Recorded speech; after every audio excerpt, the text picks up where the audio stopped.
The creation of a space marine is one of the most brutal, exacting and irreplaceable feats of bioengineering ever achieved by humanity, forged through centuries of failure, of mass death, as tens of thousands of test subjects were mutilated, driven insane or simply killed in the hidden gene labs beneath Terra until the first ever successful prototypes were made. And almost every attempt since then to improve upon the Astartes stock has proven disastrous, for the Emperor's work exists at the absolute threshold of human biological tolerance. But for all that is said and done, there still exist different types of Astartes, which are different from each other in both essence and origins, or have been improved upon by geniuses that steal from the genetic sciences of the Emperor. And so here in this video we will showcase the prototypes of each of them. Let's get to it. Now, the first ever space marine to be created is called Leetu, or Le2, and he was made before the Primarchs and even before the Great Crusade began. He was actually created in the 29th millennium. Unlike all other space marines which have their gene seeds derived from either the Primarch project or the Primarch's DNA, Leetu here was created using the gene stock of the Emperor of Mankind and a perpetual woman named Erda, whom Leetu considers his parents. Unlike later space marines, his loyalty was not to the Emperor, but entirely to the woman, Erda. So when Erda became horrified by the cruel future plan for the Primarchs, she scattered them into the warp and then fled Terra. From that moment on, Leetu swore to protect her from the Emperor or even anyone else who might try to harm her, becoming her personal guardian. So after Erda later entrusted John Grammaticus with an important mission, she placed Leetu under John's protection as well, and Leetu traveled with John across war-torn Terra during the Horus Heresy, searching for Olanus' person. Along the way, Leetu revealed that he was not just a warrior. He had memories, emotions, and even hobbies such as a love for drawing. He joined a small group that included survivors of Calt, Actia, and a space marine claiming to be Alpharius, and together they made their way towards the Imperial Palace as the siege of Terra reached its most desperate hours. Leetu eventually reached the Golden Throne, only to discover that the Emperor had already gone to face Horus aboard the Vengeful Spirit.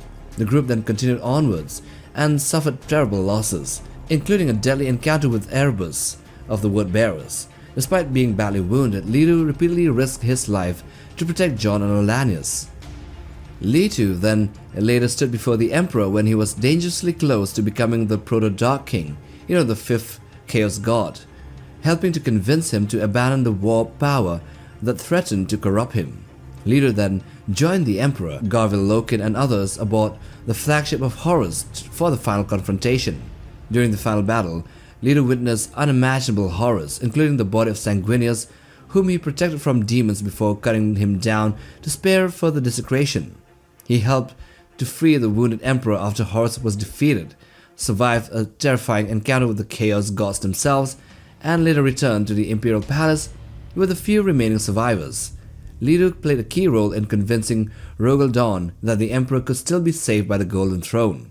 And after the heresy, Leetu was found alone, quietly sorting tarot cards that he had made himself. No longer a guardian with purpose, but a relic of humanity's earliest and most secret creations. Now, Leetu is of the Emperor and the Perpetual Erda stock, while most of the Space Marines are from the Primarch's DNA, or the gene seeds of the Primarch stock. So, to get to them, there were prototypes that were made, and a lot of them went haywire, but a few of them survive. And the most notable one here is Abraxus Ghent. He was a very important but forgotten figure in the Astartes project. He may represent one of the earliest true space marines, created at a time when the Emperor was still perfecting the path between the Primarchs and their future legions of sons. Unlike the later Astartes, who were mass-produced using stable gene seeds, Ghent appears to have been a functional prototype designed to test whether a warrior could safely bridge the vast gap between a Primarch and a normal space marine. He might have been created around the year 550 of M30, and what makes him especially significant is that he was created directly from the gene stock of Lionel Johnson, making him possibly the first recorded warrior derived from a Primarch's genetics rather than from the generalized gene seed templates. This places Ghent at a critical turning point in the creation of the Legionus Astartes, when the Emperor was transforming divine genetic designs into something that could be replicated for a galactic scale. So he was a part of the group called the Primordial Strain, and almost none of these initial prototypes were known to have survived the process to becoming a space marine, but they nonetheless formed the basis of the initial culture of the very first Legion. Of the countless subjects who died in the Emperor's hidden laboratories beneath the Himalayan mountains, almost all are forgotten. Most were disposable test subjects used to develop early gene seed and organs from the unborn primarchs. Only a rare few became functional prototypes, early versions of the transhuman warriors who would later be known as the Space Marines. But Ghent's quiet appearance during the Siege of Terra adds to this mystery and how he might be the first functional one. While the Emperor and the Primarchs move on to confront Horus, Ghent fought on in the rear guard, wearing plain unmarked armor as if he belonged to an earlier and forgotten age. The fact that his death was never recorded and that his name appears on neither the list of honored dead nor the surviving heroes suggests that the warriors like him were never really meant to be remembered. Abraxus Ghent represents the lost foundations of the Imperium, proof that the Space Marines were built through dangerous trial and error methods and not divine perfection. Now moving on to the next prototype, here we come to Alpha Primus. He is one of the strangest of all Space Marines, and he is the prototype of the Primaris Marines commissioned by Guilliman 10 millennia before the current era. He is a Space Marine, but in ways he is so much more, one that is actually 10,000 years old, or even more. He was actually created by Archmagus Belisarius Gaul as an experiment to understand how the Emperor once made the Primarchs. Gaul failed to fully recreate that process, but Alpha Primus became something entirely new. Instead of being implanted with gene seed organs like normal Space Marines, his body was rewritten at a genetic level, more like the Adeptus Custodes but with even stranger abilities. This thus made him the prototype for what would later become the Primaris Space Marines. Though he is far more altered than any of them, his face kinda looks like Frankenstein, with all the stitched up parts, and he might have borrowed all the different unique genetic expressions from the different Primarchs, which are all combined into one. Anyway, this Proto-Astartes is featured in the novels Belisarius Gaul, The Great Work, also in Gene Father, in The Avenging Sun, and Archmagus. Alpha Primus is the only being of his kind, as the technology used to create him was later lost. Because of this extreme process, Alpha Primus is stronger and tougher than standard Primaris Marines, though still not as powerful as a Primarch.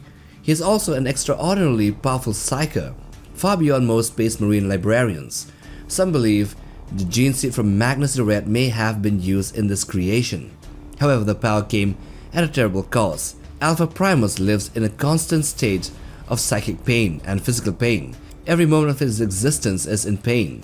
His connection to the warp causes him deep suffering and exposes him to dark truths about reality. He accepts pain as normal, but it has shaped his bitter and quiet personality. Alpha Primus does not see himself as a loyal servant of the Emperor. Instead, he considers himself the personal property and a servant of Belisarius Gaul, his creator. Gaul views Primus as a son, and even used some of his own genetic material to create him. Their bond is deep and cannot truly be broken, even though Primus resents Gaul for creating him imperfectly. Despite this resentment, Primus continues to serve Gaul faithfully, acting as his agent across the galaxy. He has lived for millennia, thanks to what can only be termed as functional immortality, and has taken part in many secret missions on Gaul's behalf. During the era Indomitus, Alpha Primus played an important role in major events. He retrieved an Inquisitor's body from a Necron prison, witnessing warp entities feeding on the body, and accompanied Gaul to study the ancient Pharaoh's device on Sotha. During the Indomitus Crusade, he was captured by Fabius Bile, who stole his progenoid glands in a cruel experiment to create the new men, which was kinda like a project of Bile. Though Primus survived, Bile was in shock at how powerful and how physically impressive this Astartes was, and he even commented on that to Gaul, saying that if Alpha Primus really knew his nature, he would have defeated Bile in an instant. So physically, Alpha Primus is enormous, standing over 8 feet tall, maybe even 9. with scot-pale skin, dark eyes, and an unsettling presence. He is a living reminder of mankind's ambition, or rather, Belisarius calls ambitions. And if you're wondering who the final prototype is of a different kind of space marine, then let me introduce you to Comus Nocturnus. He is a strange and unsettling figure even by the dark standards of the Imperium. He appears to be a blood angel space marine, but unlike any known member of the chapter, he possesses real organic angelic wings, much like those of the Primarch Sanguinius. This alone makes Comus deeply unnatural, as no space marine is ever meant to physically resemble a Primarch so closely, especially Sanguinius with his mutations of the wings. Comus himself remembers almost nothing of his past, as his only memories are of endless suffering, being chained to a rock, enduring torment, and constantly fighting the pull of the Red Thirst. When he encounters the character called Beta Bequin in the early centuries of M41, he becomes fiercely loyal to her, protecting her without fully understanding why, suggesting that his loyalty may be programmed or shaped by forces beyond his control. Comus is believed to be one of the new and forbidden breeds of space marine created not by the Emperor or the Adeptus Mechanicus or the Imperium, but by the mysterious King in Yellow.